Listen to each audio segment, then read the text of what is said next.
les passionnés, bienvenue dans cette nouvelle vidéo. Aujourd'hui, pêche à l'anglaise, je vous dévoile quelques astuces. Après une vingtaine d'années de pêche à l'anglaise, il y a vraiment des petites astuces essentielles à savoir, des choses que j'aurais vraiment voulu apprendre dès le départ qui permettent de prendre énormément de poissons. Donc il y en a tellement que je vais vous faire plusieurs vidéos sur ces astuces, sur la pêche à l'anglaise et sur toutes les autres pêches de toute façon, d'une manière générale. Demain, CFR 21, vidéo de pêche au cou sur le poste 20, grosse digue, grand fond, si vous voulez voir, donc n'hésitez pas. Pêche de 4 poissons, plusieurs décrochés, 4 carpes. Allez, aujourd'hui, pêche à l'anglaise. Tout d'abord, on va avoir des notions sur le sondage et le type de canne à utiliser, les fixations sur le flotteur, des choses à faire, des choses à ne pas faire. Moi, j'adore utiliser des fixations avec le plomb directement. Tout va bien sûr dépendre de la profondeur de l'étang. Ensuite, niveau des flotteurs, il y aurait tellement de choses à dire que je consacrerai une vidéo exclusivement sur les flotteurs, mais on va aborder quand même le sujet, parce que c'est très intéressant. Position des plombs. Là, on va plus être sur une notion de non-emmêlage ou de moins emmêlé. Donc aussi des choses très intéressantes à savoir. La longueur du bas de ligne par rapport au micro-émerillon. La longueur, la distance entre les plombs, c'est la première cendrée de cet micro-émerillon avec la cendrée principale au-dessus. On aborde tout ça. Le fil. Le fil à l'anglaise est une des choses primordiales. Ne vous prenez pas la tête, écoutez la fin de la vidéo, vous aurez tout de suite le bon fil. Marqueur de distance, ça aussi c'est une notion pas compliquée quand vous avez trouvé le blue floater pour sonder.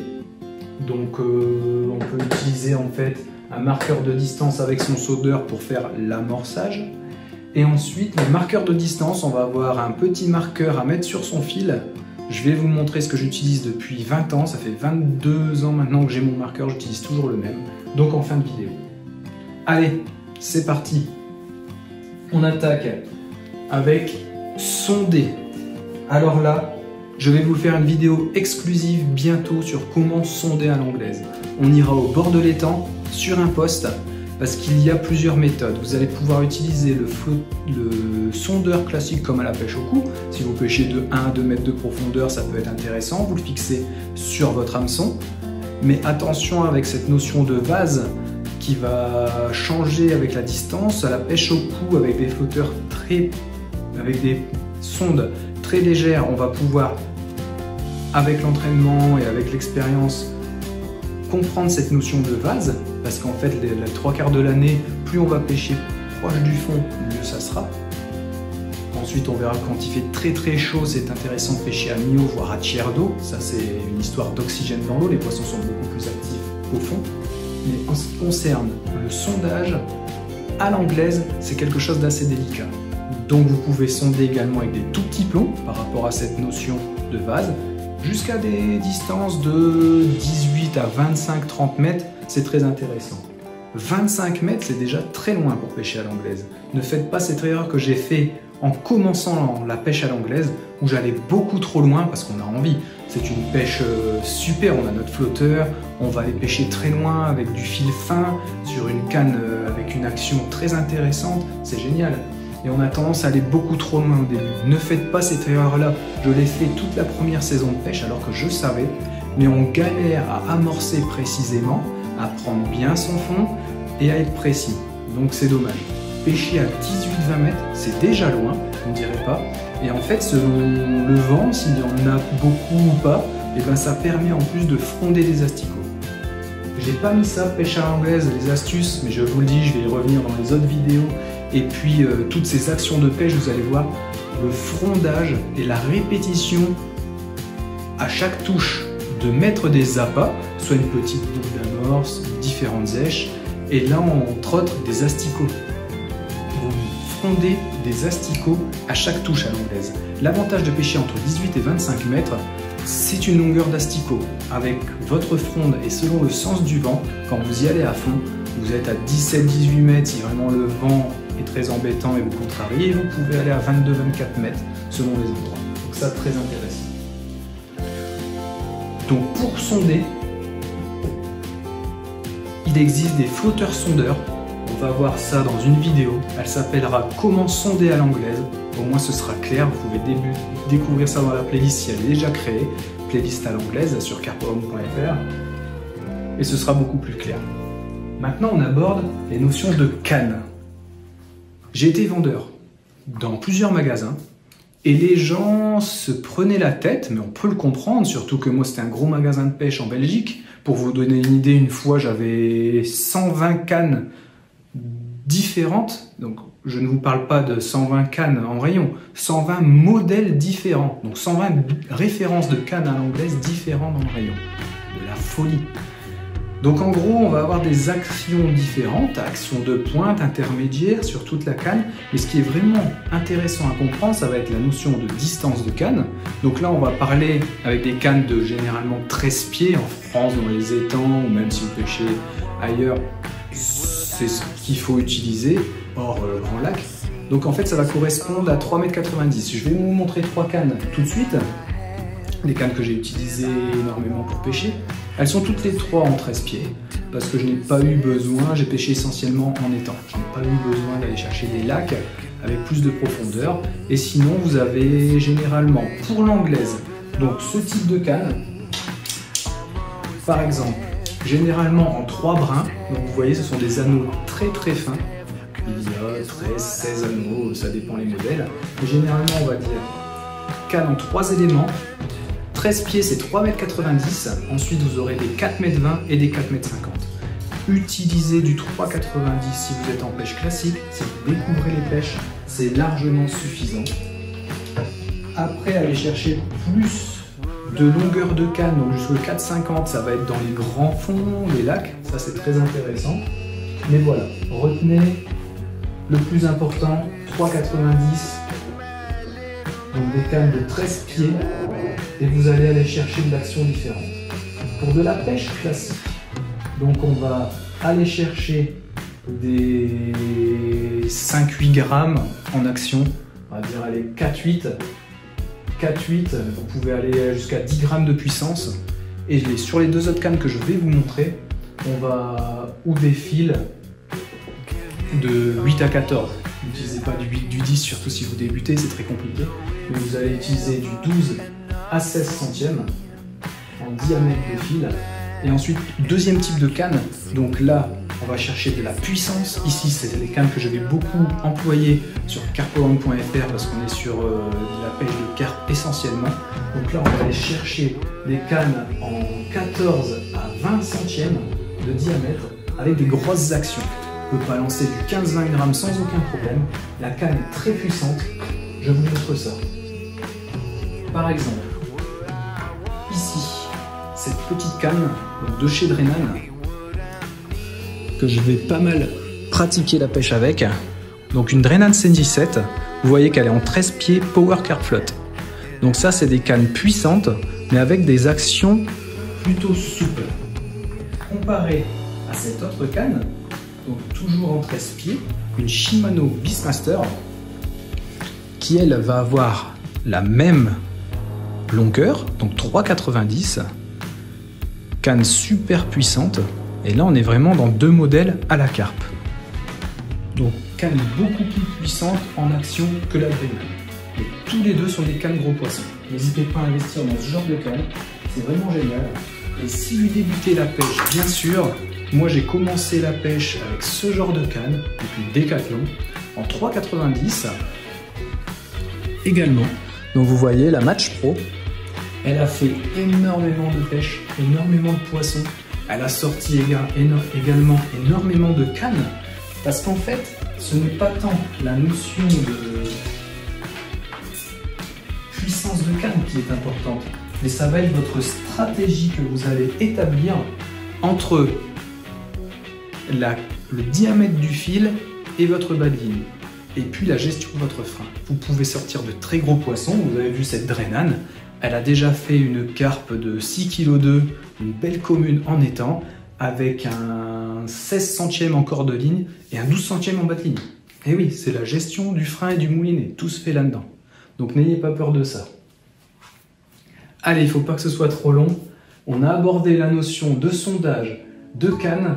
Maintenant, on va passer à la fixation du flotteur. Là, beaucoup de choses à dire. Forcément, cela va changer et se différencier en fonction de la profondeur des étangs. On va dire dans les grandes lignes, moins de 1,50 m de profondeur, de 1,50 m à 3 m, voire 3,50 m, parce qu'on a des cannes en 3,90, donc on n'est pas forcément obligé de s'embêter avec un fixe flotte si on a moins de 3,90 de fond, on est d'accord?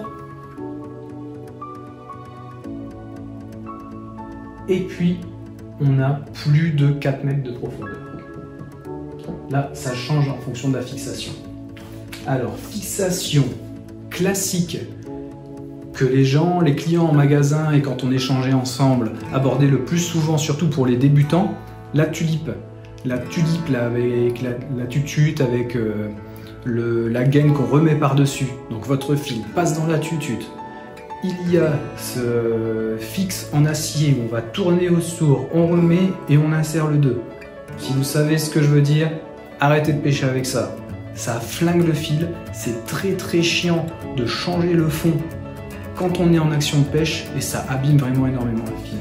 Si vous voulez un fixe flotte, à ce moment-là, prenez ça, ce genre d'agrafe. Donc c'est une agrafe métallique, un des fixes flottes anglaises les plus simples et les plus efficaces. Une gaine de chaque côté, vous passez votre flotteur, une gaine de chaque côté. Avantage également de ce genre de fixe flotte, on peut changer le flotteur, comme celui d'avant, vous me direz.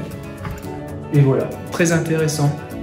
Donc allez là-dessus, ne vous embêtez pas. En fonction de la profondeur, la fixation des flotteurs, on va plus être dans une notion de quelle quantité de plomb par rapport à ma ligne. On va revenir sur la position des plombs ici dans l'étape 4, mais en gros, on fixe notre flotteur directement, donc on aura notre hameçon, notre micro-émerillon, super important, et le flotteur qui est fixé. Franchement, après avoir pêché énormément, n'hésitez pas à mettre des plombs directement. Moins d'1 mètre de fond, 1,50 m, 2 mètres, 2 mètres et demi, je l'ai déjà fait même jusqu'à 3 mètres et j'ai fait de très belles pêches même avec 3 mètres de fond. La cendrée principale qui se divise en deux, une partie ici, une partie à mi-hauteur et on a toujours notre petite cendrée au niveau du micro-émerillon. Vous divisez comme ça et vous mettez un pont au-dessus, un pont en dessous de votre flotteur. Donc directement, par exemple je vous montre ce petit flotteur Drenan, un peu au-dessus, un peu en dessous que vous allez fixer et pouvoir faire coulisser. Le flotteur ne bouge plus, c'est direct. Le plus important va être de tendre bien notre fil derrière pour avoir le plus de touches possible et ça marche très bien. Ne vous prenez pas forcément la tête avec des fixes flottes au début. Mettez des plombs, ça marche vraiment très bien.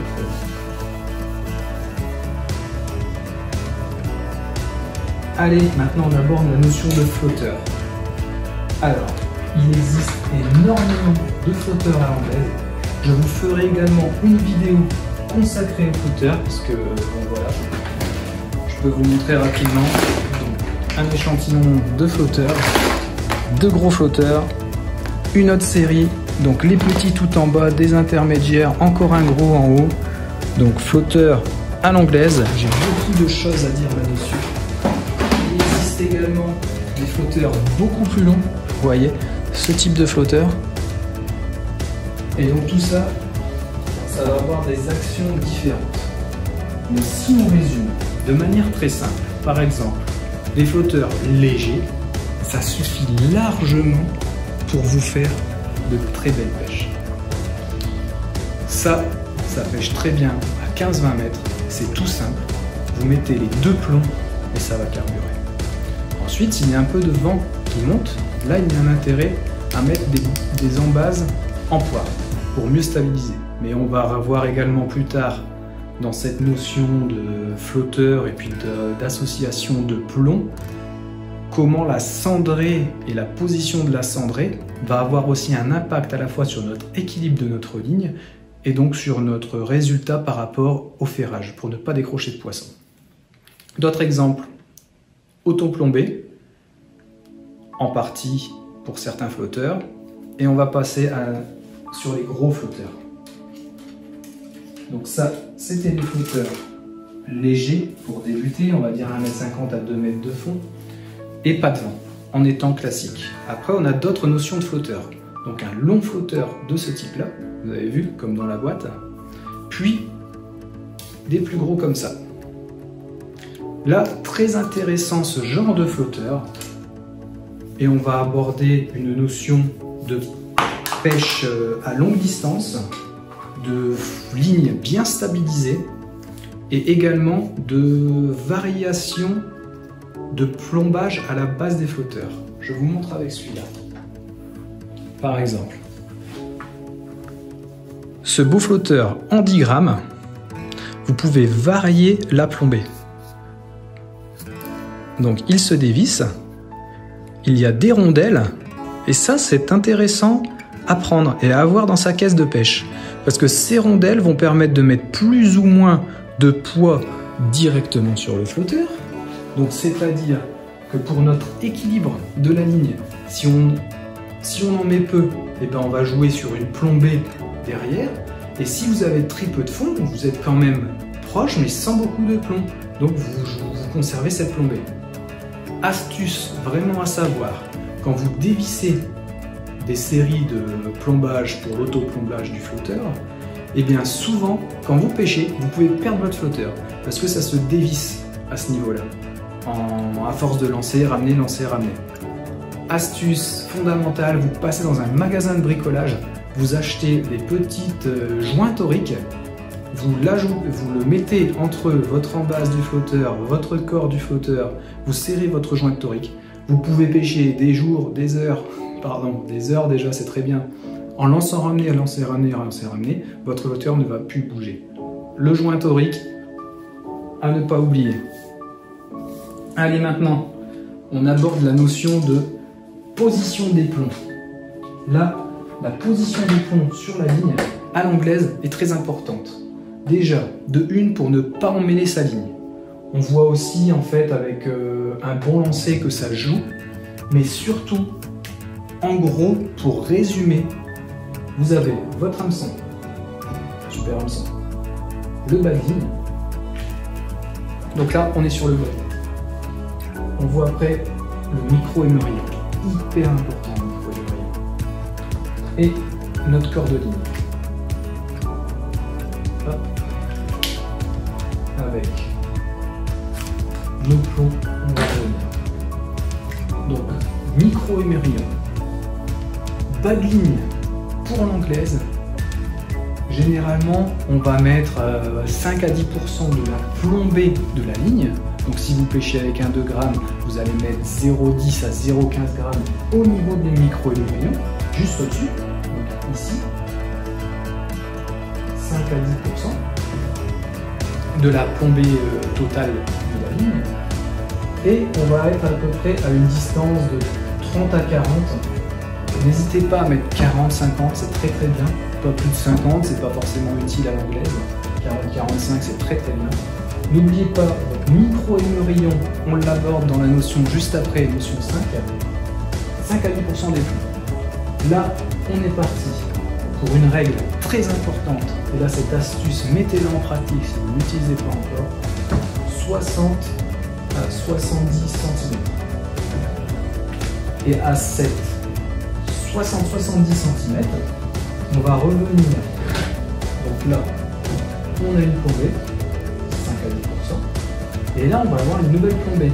Vous mettez toujours les plombs les plus petits en bas et vous montez au plus gros. Par exemple là, si vous pêchez très très lourd, vous pouvez avoir des plombs pincés. Je vous les montre par exemple avec ce type de plomb-là. Vous allez retrouver dans des boîtes très intéressantes parce qu'elles vont se pincer mais en même temps ne pas abîmer le fil. Donc ça reste super coulissant. Vous voyez là par exemple cette notion à numéro 6 qui correspond à 0,1 g. Bon, j'en ai plein, je ne vous montre pas tout, mais par exemple vous avez le bébé ici qui correspond à 0,4 g. Donc du coup, pour la plupart des flotteurs, vous allez retrouver une indication sur le flotteur.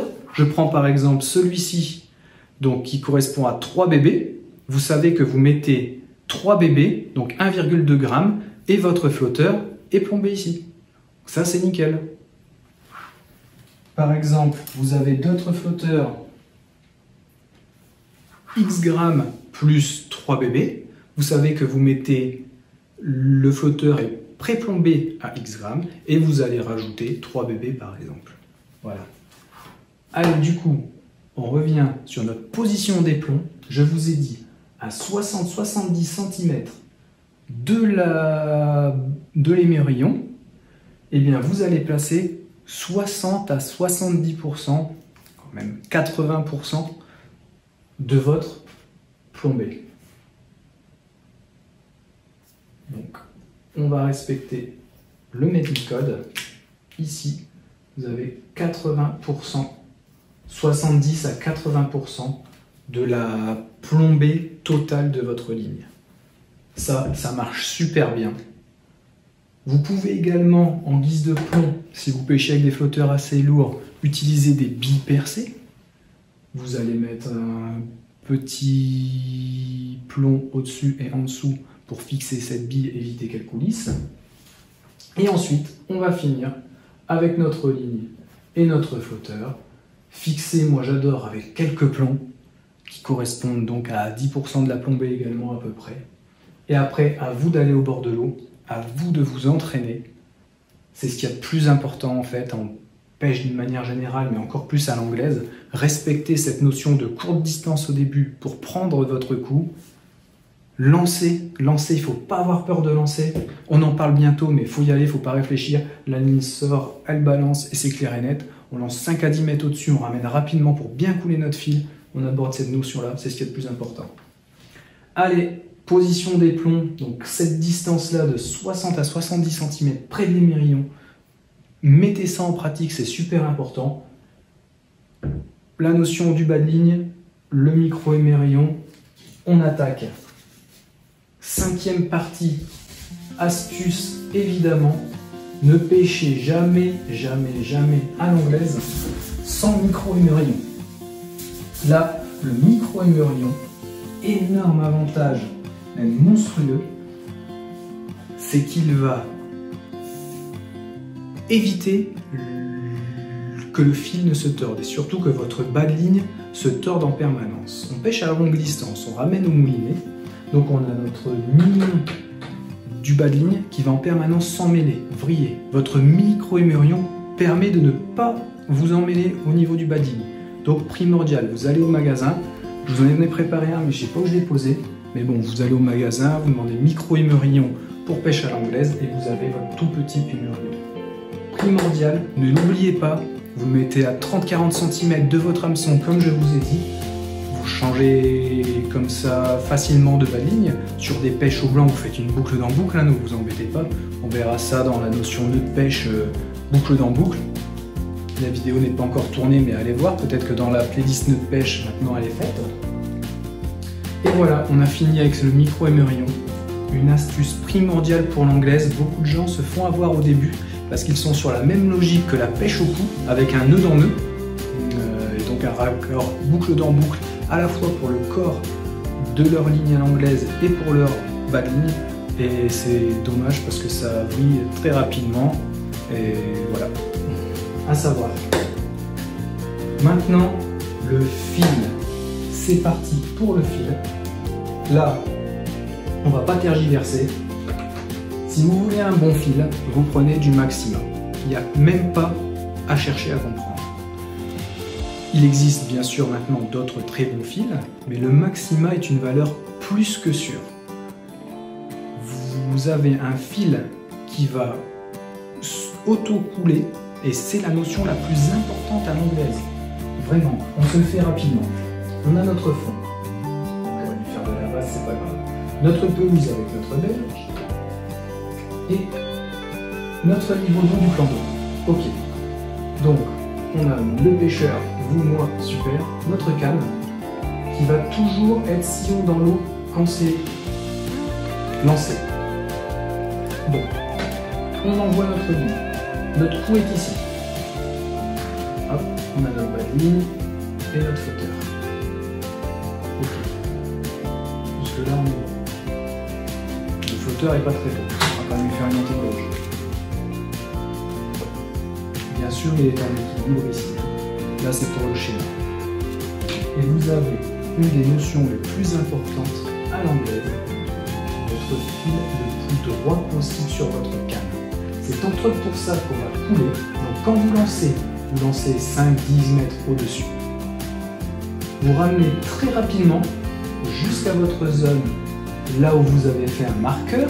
On en vient avec la dernière notion du marqueur de fil, pour pêcher toujours à la même longueur. Ensuite, pour ce qui est de droite-gauche, vous prenez un repère à l'horizon, arbre, pierre, voiture. Attention au repère de voiture parce qu'elle peut bouger. Moi, ça m'est déjà arrivé. Donc vous prenez généralement un repère sur la berge opposée.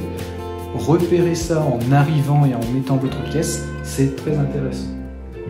Moi j'aime bien prendre des arbres, mais c'est vrai qu'il n'y en a pas tout le temps. Donc reprenez un repère berge opposée. Allez, on revient et on finit là-dessus. Sur la notion du fil primordial, vous vous êtes procuré un fil Maxima. Et si on n'a pas dans le magasin, vous vous procurez du fil Maxima, vous le commandez, vous le trouvez. Vous balancez 5 à 10 mètres au-dessus, vous ramenez très rapidement juste à votre marqueur et tout ça vous le faites canne dans l'eau. Je vais vous faire une vidéo exclusivement sur comment lancer à l'anglaise. C'est primordial. Je la lirai peut-être quand même pour qu'il y ait un peu de matière à comment prendre son fond à l'anglaise. Donc ça, ce sera très intéressant. Et vous le coulez. Au niveau de votre marque, vous arrêtez. Vous laissez canne dans l'eau avec ce fil coulé. Et c'est là où c'est très cruel au début. La pêche à l'anglaise, c'est qu'on loupe énormément de touches. Et si vous ne savez pas ça, que votre fil doit être coulé, vous allez en louper énormément parce que votre fil est en surface.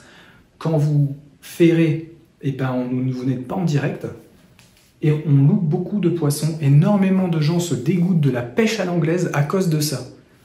Et quand vous avez compris et que vous maîtrisez ça, ça va très vite à maîtriser quand vous avez fait les 3-4 premiers poissons d'affilée, eh bien, on fait beaucoup plus de poissons limite à l'anglaise qu'au cou, en termes de rapport touche. C'est-à-dire que vous lancez au-dessus, vous ramenez bien, vous êtes à votre distance, vous calez votre sillon dans l'eau et vous ne bougez plus. Au ferrage, vous ne faites même pas de ferrage, vous faites du droite ou du gauche. Avec votre moulinet qui est pré-réglé, bien sûr, pour la résistance du fil, si vous avez un gros poisson, et vous faites droite, gauche, avec votre sillon dans l'eau et vous remontez votre canne comme ça en même temps. Vous avez 100% des touches. Vous me décrochez, la notion de décrochage c'est autre chose, mais vous ferrez 100% des poissons. C'est super important à maîtriser ce nylon qui est bien coulé pour la touche. Allez, on arrête avec ça et on aborde une des dernières notions. J'aurais tellement de choses à vous dire là-dessus, mais ce serait un peu trop long. Je vous dirai ça au fur et à mesure dans toutes les vidéos. Je reviens rapidement pour vous montrer l'exemple du fil Maxima. Donc c'est un fil marron. Il existe également en d'autres couleurs, parce que j'ai oublié de vous dire une notion intéressante sur la fixation du flotteur. Vous pouvez également faire des nœuds de fixation. On va aborder ça, le nœud des flotteurs coulissants. Et par exemple, le fil Maxima est intéressant à utiliser parce qu'on va avoir des fils de différentes couleurs, le jaune, mais qui se voit pas forcément aussi bien qu'un rose. Et Maxima a sorti des fils roses comme ça, de cette qualité. C'est super intéressant parce qu'on va avoir notre nœud et une distance qu'on repère très très rapidement grâce à la couleur rose. Ce n'est pas pour rien que j'ai acheté ce type de bobine. C'est des bobines qui sont vendues au kilomètre. Ça me sert depuis des années pour conserver votre fil, bien sûr, si vous investissez dans des bobines comme ça pour gagner énormément sur votre coût d'achat, eh bien vous les conservez dans un tiroir à l'abri de la lumière. Abri d'humidité, mais surtout tiroir, généralement il y a peu d'humidité dans une maison, tiroir ou buffet, bureau, vous les mettez dedans à l'abri de la lumière. Ce fil-là, cette bobine de 12 centièmes, elle a 18 ans, et cette bobine de 15 centièmes, elle a 15 ans. J'ai utilisé une moitié du fil parce que je change très peu. Si vous conservez de la même manière votre bobine séchée et dans des tiroirs, votre fil ne va pas bouger. J'ai également investi ce type de fil Maxima toujours pendant une période en 26 ou 28 centièmes, je ne sais plus en combien je l'ai pris, pour pêche à la carpe opposée dans les étangs. C'est un super fil vraiment. Bon, vous avez toujours le backlet forcément opposé qui a un intérêt quand vous pêchez à plusieurs cannes. Mais voilà, ce fil Maxima, investissez là-dedans. C'est une des meilleurs conseils que je peux vous dire à l'anglaise. Allez, on finit avec moulinet également. Très important. La notion de lancer, on vient de l'aborder, mais je vous fais une vidéo rien que pour ça. Je vous ferai une vidéo comment sonder, on parlera de ce que je vous ai dit en même temps, et puis un bon lancer. Donc le bon lancer en anglaise, vous réfléchissez pas. Vous ouvrez votre pick-up bien sûr, c'est arrière-avant. En un coup. Ne tergiversez pas à droite, à gauche avec votre fil, c'est là où ça va vous emmener. Vous respectez la plombée que je vous ai dit. Arrière, avant, en un coup sec, bien propre, sur votre paire en face, 10 à 15 mètres au-dessus, vous ramenez votre filet posé avec le marqueur, on aborde maintenant. Juste avant la notion de marqueur, moulinet de pêche à l'anglaise. Très important également, là on va avoir plus une notion de ratio. Vous pouvez utiliser beaucoup de moulinets, un moulinet au feeder peut être utilisé, d'autres types de moulinets, même un carnasse que vous utilisez une bobine, mais si vous, une bobine différente, que vous montez avec un fil plus fin pour l'anglaise, ça c'est faisable. Mais si vous commencez à pêcher régulièrement à l'anglaise, n'hésitez pas à investir dans un bon moulinet à l'anglaise, de ce type par exemple, mais vous pouvez évidemment prendre d'autres. Là j'ai une petite bombe qui est un Shimano Stradic 3000 GTMH. Dans la même série de Shimano, j'ai ça également. Toujours un 3000 GTM cette fois-ci, donc une série noire et une série blanche. Et en fait, ce qui va être le plus intéressant dans cette notion de moulinet à l'anglaise, on va être dans le ratio. Et le ratio, ça va être la quantité, la distance de fil ramenée à chaque tour de moulinet. Vous faites un tour de moulinet, vous ramenez X mètres de fil. Et ces moulinets à très haut ratio, donc un ratio classique de moulinet va être entre 3 et 5, sur ce type de moulinet à l'anglaise, là vous voyez, je monte un ratio de 7-1. Donc c'est juste énorme et ça permet de gagner énormément de temps. Si vous faites des concours, des championnats par exemple, allez chercher ce type de moulinet, c'est top. Vous voyez, c'est des moulinets avec une bobine un peu plus haute qui vont avaler un peu plus de fil en hauteur pour permettre d'optimiser ce ratio. Voilà, mais c'est pas du tout obligatoire. Allez, on finit cette vidéo avec la notion de marqueur de distance. Marqueur de distance, je vous dédie, je vais faire une vidéo exclusivement au sondage. Le flotteur sondeur, parce qu'il faut investir là-dessus pour... c'est beaucoup plus simple et beaucoup plus efficace en praticité au quotidien, surtout si vous pêchez régulièrement.